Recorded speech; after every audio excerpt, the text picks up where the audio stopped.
marah atau amarah. Tetapi bapak-bapak kaum muslimin yang harus diingat, bahwasanya marah itu akan menjadi ladang amal bagi manusia apabila manusia bisa mengendalikannya. Dan sebaliknya, amarah itu akan menjadi ladang-ladang dosa bagi manusia, akan memakan amalan-amal yang dibuat oleh manusia apabila manusia tidak bisa mengendalikan amarahnya. Ada satu kisah yang sangat menarik sekali dan perlu kita ambil hikmahnya. Apa itu? Pada suatu kali Nabi Muhammad sedang duduk-duduk dengan sahabat Abu Bakar. Sedang asik-asik, sedang enak-enaknya Abu Bakar bercerita dengan Nabi Muhammad. Maka tiba-tiba datang salah seorang suku Baduy. Suku Baduy ini datang menghina-hina Abu Bakar, mencela-cela Abu Bakar, berkata-kata kasar kepada Abu Bakar.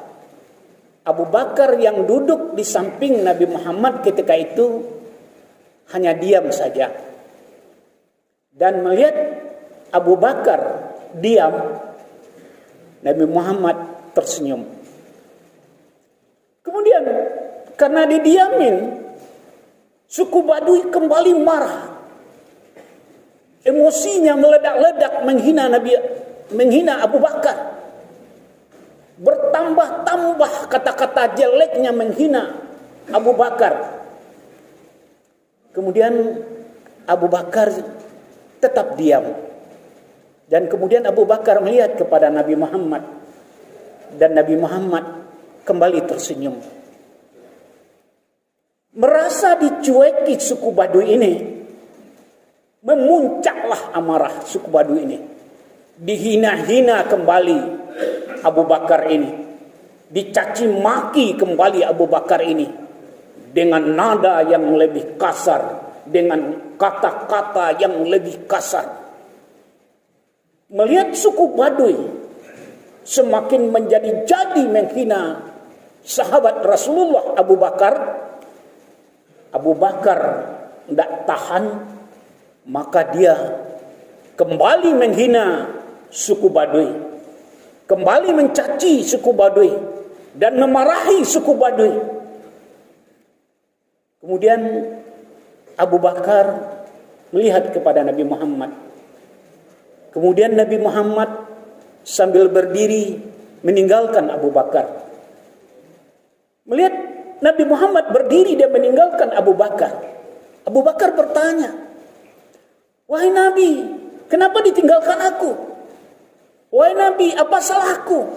Kenapa dibiarkan aku sendiri? Wahai Nabi Muhammad, kalau ada salahku, tolong tunjukin, tolong ajarin aku. Apa salahku?"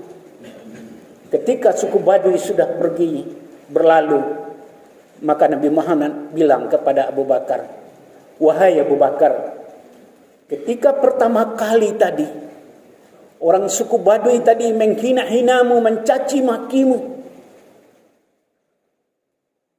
kemudian engkau diam. Tahukah engkau, para malaikat datang mengelilingi kamu dan dia memohon ampun. Dia memohon pahala yang banyak untuk dirimu.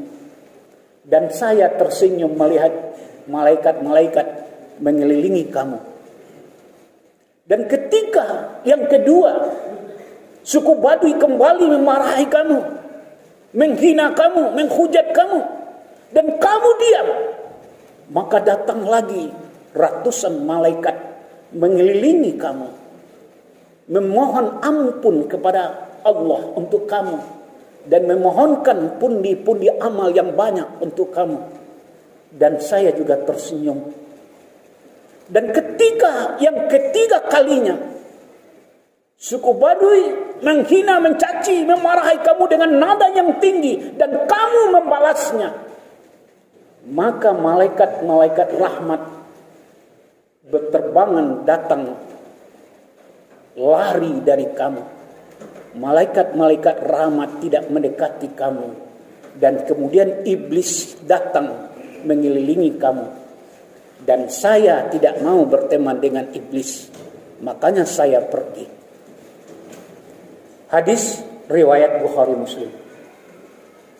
Ini adalah suatu kisah yang perlu kita ambil hikmahnya. Suatu kisah yang penuh makna. Ketika orang marah kepada kita, mencaci kita, menghujat kita, menghina kita, dan kita diam, kata Rasulullah, ketika itu malaikat-malaikat rahmat turun mengelilingi kita, tengadahkan tangan kepada Allah, memohon ampun akan